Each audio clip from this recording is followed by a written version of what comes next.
नमस्कार, नमस्ते। कैसे हैं? बढ़िया। आप कैसे हैं? बस मैं तो एकदम बढ़िया मजे में हूँ। जी। जी। तो हेतल जी, आपका बहुत बहुत स्वागत है मीडिया मंथन में और मेरे इस शो में, थैंक जहां यू। पर मैं जानी मानी सक्सेस से मेरे व्यूवर्स को रूबरू करवाता हूँ।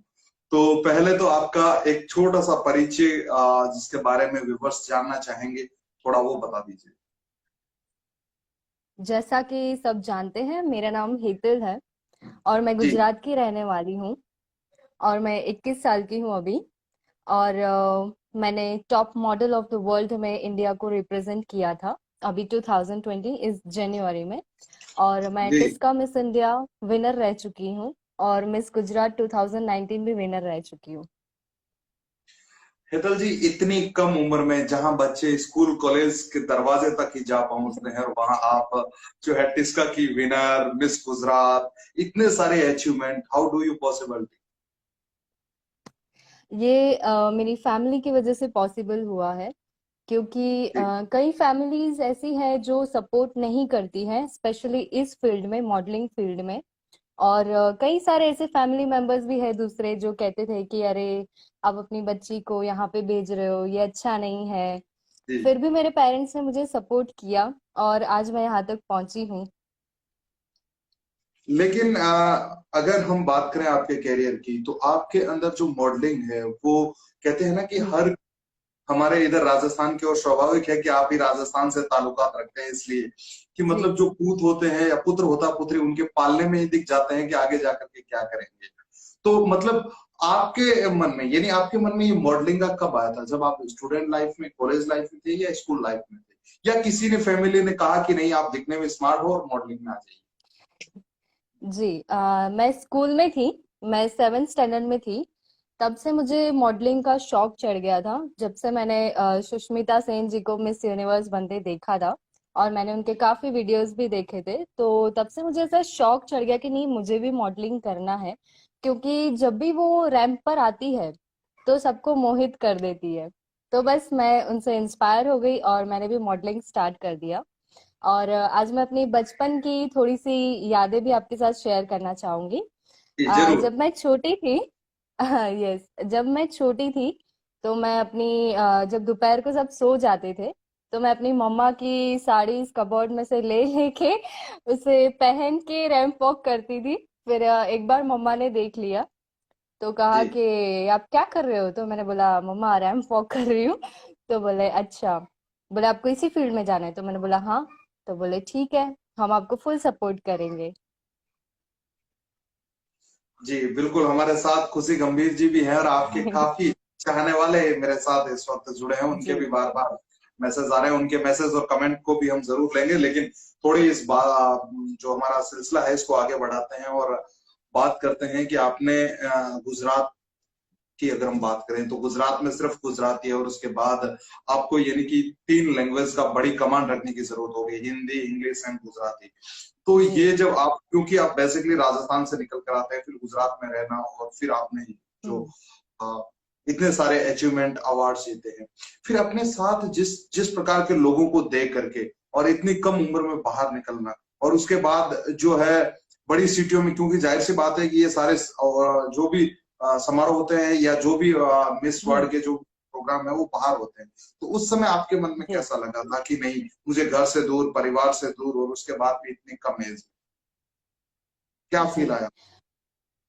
जब मैं top model of the world में गई थी तो वो जी। इवेंट जो था पूरा, वो इजिप्ट में ऑर्गेनाइज हुआ था। और मैं 15 डेज इजिप्ट में ही रही थी। तो जी। वहां पे 15 डेज रहने के बाद पता चलता है कि नहीं, घर घर होता है और बाहर की जगह बाहर की होती है। बिकॉज जब भी बाहर जाते हैं तो घर वाले याद आ ही जाते हैं। जी। जी। लेकिन एक और एक वहां जी, पे जी, भी बोलिए, मुझे पूरा बहुत अच्छा बोलिए। एक्सपीरियंस रहा। वहां पे कई सारी लड़कियां आई थी अलग अलग कंट्री से। तो वो अलग अलग लैंग्वेजेस बोल रही थी, समझ तो नहीं आ रहा था लेकिन फिर भी उसे समझने की कोशिश कर रहे थे कि जी। ये क्या हेतल बोलना चाहती है। हेतल जी, आपका फर्स्ट अचीवमेंट किस एज में आपको मिला था? कुछ करेक्ट याद है? जी। जब मैं 20 साल की थी तभी मुझे मिला था। अच्छा। जी। बिल्कुल। तो निश्चित तौर पर उसके बाद अगर हम आपके आगे के फ्यूचर और करियर की अगर मैं बात करूं आपसे, तो आपने जो कुछ भी इतना सारा अचीवमेंट किया है, इसके पीछे आप अपने आइडियल आइडल किसे मानते हैं? अगर हम बात करूं मैं मॉडलिंग की, तो आपने सुष्मिता सेन का जिक्र किया था। इसके अलावा आप जी। किसे अपने आइडियल के तौर पर देखते मैं हैं या अपने जो उनसे पेरेंट्स को इम्प्रेसिव है? देखना चाहती हूँ। मैं अपने पेरेंट्स को ही दूंगी ये क्रेडिट, बिकॉज उन्होंने मुझे आज सपोर्ट किया है, तब जाके मैं आज यहाँ इस स्टेज तक पहुंच पाई हूँ। अगर वो ही मुझे सपोर्ट नहीं करते, मुझे घर से बाहर निकलने की परमिशन नहीं देते, तो शायद मैं घर पे ही रहती होती अभी भी। तो आगे का उनके क्या सपोर्ट फ्यूचर की वजह से प्लानिंग है? आज मैं यहाँ तक हूँ। नेक्स्ट जो आपका फ्यूचर्स है, क्या आप अहमदाबाद से ही, या फिर जो है वो मुंबई की चकाचौंध भरी दुनिया जहां पर हम लोग अंधेरी वेस्ट हो, या फिर हम जो है ये एक ड्रीम्स नगरी होती है जिसे माया नगरी कहते हैं, जी। वहां का भी आगे कोई रोड मैप है? अभी का तो मेरा कोई वहां पे जाने का कोई प्रोग्राम नहीं है, बिकॉज ऑफ दिस कोविड-19। इसलिए मैं अभी अहमदाबाद में रह के ही मेरे जो बहुत सारे इवेंट्स है उसे मैं यहीं पे रह के अभी कंप्लीट करना चाहूंगी, उसके बाद मैं वहां पे जाना चाहूंगी। जी। आपने कोविड 19 की बात की, तो जाहिर सी बात है कि वैश्विक महामारी है, इसके बारे में किसी को भी जी। पता नहीं था। भारत की आजादी के बाद भी ट्रेनें हैं जो पहली बार रुकी है। तो ऐसे में हम्म। आपने जो समय था परिवार के साथ कैसे व्यतीत किया? बहुत अच्छा लगा पहले तो फैमिली के साथ इतना टाइम स्पेंड करके। और जी। जैसे कि मुझे खाना बनाने का भी बहुत शौक है, वैसे नई नई डिशेस बनाना। तो सवाल पे मैं आ तो ही रहा मैं था, रोज लेकिन आपने पहले ही जिक्र कर दिया। जी। तो मैं रोज यूट्यूब पे नई नई डिशेस देखती थी कि अरे आज क्या बनाऊं, बिकॉज मैं बहुत ही फूडी गर्ल हूँ, मुझे खाना बनाना और खुद खाना बहुत अच्छा लगता है। तो जी। मैं रोज नई नई डिशेस बनाती थी और खुद भी खाती थी, फैमिलीज को भी खिलाती थी। तो ऐसे ही मैंने टाइम स्पेंड किया है सबसे लॉकडाउन में। फेवरेट डिश और कौन सी है आपकी? जी। सबसे फेवरेट डिश, और आपने इस लॉकडाउन के जरिए किसको सबसे ज्यादा, मतलब किस डिश को बनाया और उसको फिर पूरी फैमिली के साथ सर्वाइव? मैंने लॉकडाउन में वेज पुलाव ज्यादा बनाया है, क्योंकि हमारी पूरी फैमिली को बहुत पसंद है। जी। और आपको जी। भी पसंद है? हाँ, मुझे भी पसंद है। चलिए, वो तो बात सही है, लेकिन एक बात है कि जो लॉकडाउन हुआ था, इसमें सबसे बड़ा आप और हम लोगों के सामने चैलेंज ये था कि फिटनेस, क्योंकि जाहिर सी बात है आप हम्म। मॉडर्न हो तो आपके लिए मोस्ट इम्पोर्टेंट है फिटनेस। तो ऐसे में जब आप घर में जी। रहते हो, जिम है या फिर जो भी बाहर, घर, क्योंकि घर से बाहर निकलना पॉसिबल नहीं था, तो आपने फिटनेस को हाँ। लेकर अपने आप को फिट कैसे रखा इन दिनों? घर पे रह के वैसे तो मैं डेली योगा तो करती ही हूँ। पहले जब मैं टिस्का में जाने वाली थी तो मैं सुबह 4 बजे उठ के योगा करती थी। बट अभी मैं 6 बजे उठती हूँ, 6 बजे उठ के मैं 1 आवर तक योगा करती हूँ। जी। मैं व्यूवर्स को जी। कह दूं कि जो इस वक्त हमें लाइव देख रहे हैं, अगर आपका कोई कमेंट है और अगर आप हेतल जी से कोई सवाल करना चाहें तो आप जरूर करें, आपके सवाल को भी हम लेंगे।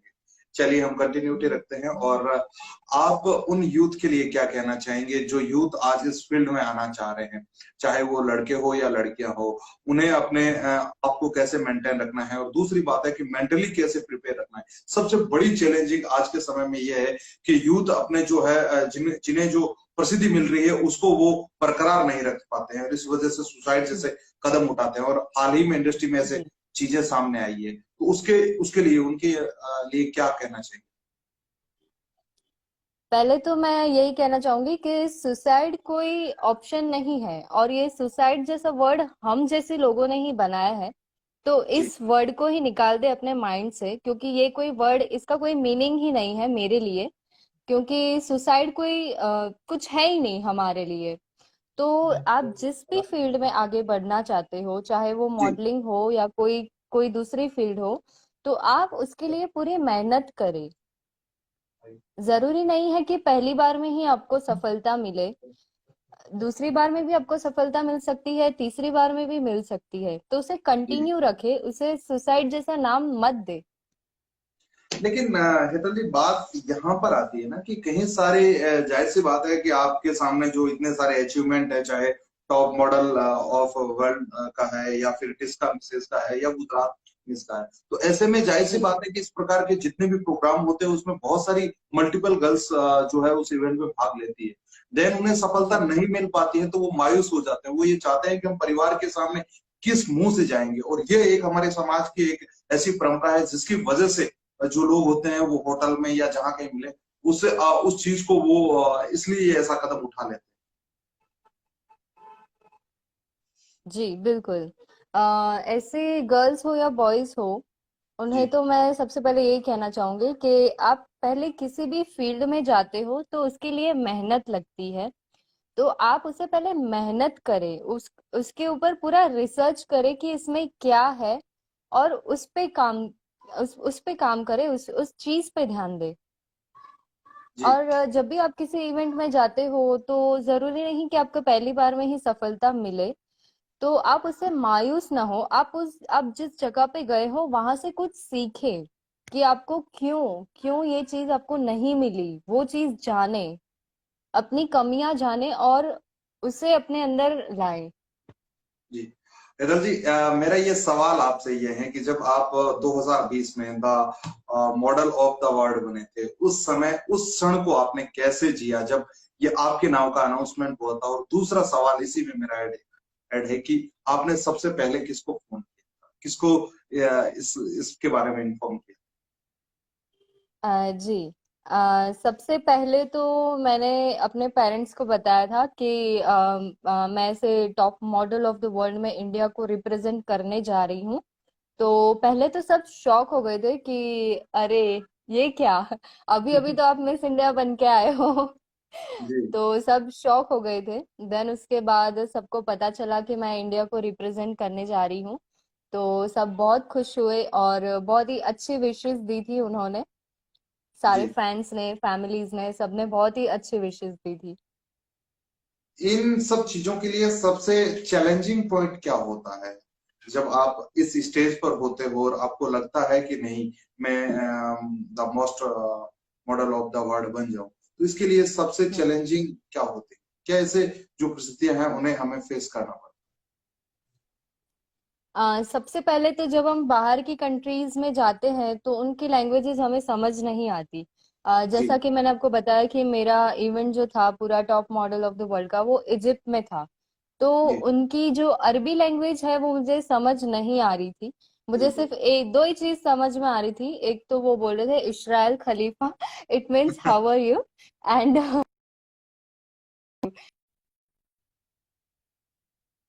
और वो दो वर्ड ही मुझे समझ आ रहे थे वहां पे। और बाकी तो दूसरी जो गर्ल्स थी वो ट्रांसलेट करती थी हमें इंग्लिश में, क्योंकि वहां पे स्पेनिश गर्ल्स थी, काफी अरबी भी बोल रही थी। तो जिसको इंग्लिश आती थी वो हमें ट्रांसलेट करते थे कि ये ऐसा ऐसा बोल रहे हैं। तो ये हमारे लिए बहुत ही चैलेंजिंग रहता है, क्योंकि आपको जब आप किसी स्टेज पे जाते हो तो आपको समझना बहुत ही इम्पोर्टेंट रहता है। जब आपको समझ कि आएगा आप ये तभी कह आप रहे वो हो कि आगे इसके लिए कर आदमी को पाओगे। मल्टी टैलेंटेड रहना चाहिए? यस। अच्छा। हेतल जी, आप अपने बारे में जब बता रहे हो तो हम हमसे भी ऐसा लग रहा है कि नहीं, इतनी कम उम्र में इतने सारे अचीवमेंट, यानी आपके बारे में पूछें तो हर शब्द में ये होता है कि आपको इसके लिए कहाँ से जो है प्रेरणा मिली है, कहाँ से सबसे पहले आपने ये शुरुआत की? क्योंकि 18 19 22 21 साल कोई बड़े नहीं होते हैं। जहां पर बच्चा कॉलेज से निकल करके जस्ट यूनिवर्सिटी में दाखिला लेते हैं, और वहां आपने इतने सारे जो है अचीवमेंट मेरे सामने पड़े हैं। लेकिन जी। आप अपने फ्यूचर जो प्लान की बात की है, तो क्या आप फोटोशूट भी करवाते हैं, किसी ब्रांड के साथ काम करते हैं? जी अभी भी अभी काफी सारे फोटोशूट्स मेरे मतलब लॉकडाउन से पहले आए थे। बट जी लॉकडाउन की वजह से अभी वो रुक गए हैं। तो अभी आफ्टर लॉकडाउन ये कोविड-19 थोड़ा सा ठीक हो जाए उसके बाद हम सारे प्रोजेक्ट्स पे काम करेंगे। किसी ब्रांड का ब्रांड एम्बेसडर भी बनने वाले हैं, मैंने सुना है। जी मेरी मैगजीन भी आ रही है काफी सारी, और शॉर्ट फिल्म्स भी आ रही है यूट्यूब पे, और मैं जजिंग भी करती हूँ। और गुजरात में गर्ल्स को मैं रैंप वॉक भी सिखाती हूँ। तो मतलब ये सारा सब कुछ आप यूट्यूब से ही सीखते हैं या कोई इसके लिए स्पेशल ट्रेनर है? नहीं, मैं ये सब यूट्यूब से ही सीखती हूँ। अच्छा। मतलब यूट्यूब को ही आपने समझा है। तो इस इंडस्ट्री में अपना कहते हैं ना कि हर इंडस्ट्री में हर इंसान का गुरु होता है, आप किसे मानते जी। मैं अपना गुरु जो है इंडस्ट्री में, वो तारक मेहता के अब्दुल जी को मानती हूँ। क्योंकि मैंने उनके साथ काफी इवेंट्स की हैं। तो वो हैं? मुझे हर वक्त समझाते हैं कि बेटा ऐसे नहीं, आप ये चीज को ऐसे करो, या फिर इसको ऐसे ही पढ़े बिना साइन मत किया करो। आप जब भी जाते हो तो किसी को साथ लेके जाया करो। तो मैं उन्हें अपना गुरु मानना चाहती हूँ इस इंडस्ट्री में। इसका मतलब आप आने वाले समय में हमें सीरियल पर्दे पे भी दिखाई दोगे? जी। तो मतलब जब आदमी के मन में, यानी कोई भी हो जिनके मन में जब आपको सफलता मिलती है, तो उसमें ही जाना चाहोगे या इन फ्यूचर कुछ और भी प्लानिंग कर रखी है? या नहीं, मैं जाहिर सी इसी बात है फील्ड कि में यहाँ आगे आपको बढ़ना प्रसिद्धि मिल रही चाहूंगी। है तो इसी ओर चलोगे? नहीं, मैं इसी फील्ड में आगे बढ़ना चाहूंगी, क्योंकि ये मेरा पहले से ड्रीम रहा है। और मैंने जो जो ड्रीम्स जो देखे थे, मैंने सारे वो मैंने अभी तक कंप्लीट किए हैं। और आगे भी करना चाहूंगी। जी। परिवार में कोई और मॉडल है? नहीं, मैं पहली मॉडल हूँ अपने परिवार से। जी। थैंक यू हेतल जी, आप हमारे साथ जुड़े थे और आपने अपनी बातों को बखूबी से हमारे साथ रखा। तो आपके पास और 1 मिनट में दे रहा हूं जिसमें आप अपनी कोई बात या कुछ शेयर करना चाहें तो आप जरूर कर सकते हैं। बिकॉज की जी। बहुत 15 से 16 मिनट का इंटरव्यू होता है, वो भी इनफ होता है। ताकि आजकल इंस्टा ने भी आईजीटीवी में बहुत ज्यादा ज्यादा ऐसे चीजें डाल दी हैं जिनसे हम जी। बाहर नहीं निकल पाते। जी बताइए। जी। जब 12th के बाद मैंने जब टिस्का में अप्लाई किया था, तो जी। उसके बाद मैंने बीकॉम में एक्सटर्नल फर्स्ट ईयर की एग्जाम दी थी। देन उसके बाद मैंने ब्रेक ले लिया।